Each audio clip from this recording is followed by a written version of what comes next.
Welcome back. Okay, so next we're going to continue to retouch her eyes. We did the whites of her eyes previously. We used the clone stamp and the sponge tool to brighten the whites of her eyes. So we were able to get that done. Next we're going to work on darkening the pupils, brightening the catch lights, and overall working on the irises of her eyes. I'm going to begin by selecting the Dodge tool.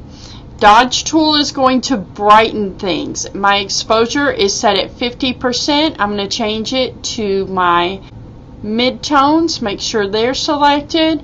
I'm going to reduce the brush size. So I'm going to use my bracket key, and left bracket makes things smaller, right bracket makes things larger. So notice as I go over this catch light, it's brightening it up quite a bit. We go over the one on the other eye now. Super simple.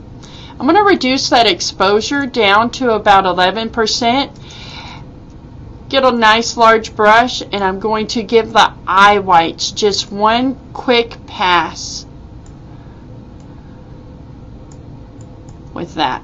Alright, so the catch lights have been brightened. I am going to now copy this layer, so Command J. And I am going to use next my burn tool. Burn tool will make things darker. I need a nice small brush, and I'm going to go over her pupils right here. So just make them nice and dark. I am set at 50%. That's fine for the pupils because we want them very dark and black. Okay, so those are done. The next thing I'm going to do is I'm going to reduce my brush size. I want it nice and small. And I'm going to get the rim of this iris here, a couple of passes. We want that nice and dark and even all the way around. So come over to the other eye. Going to paint that all the way around. Come back, make sure it's nice and even. Okay.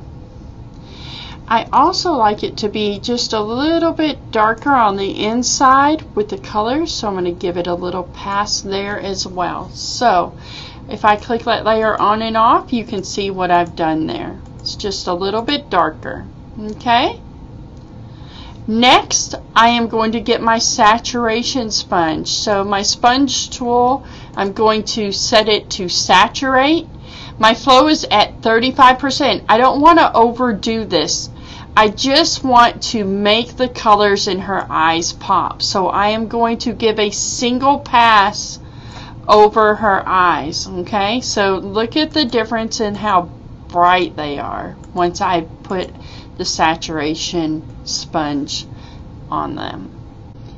And now that concludes the actual eyes, the inner eye part of our retouching tutorial.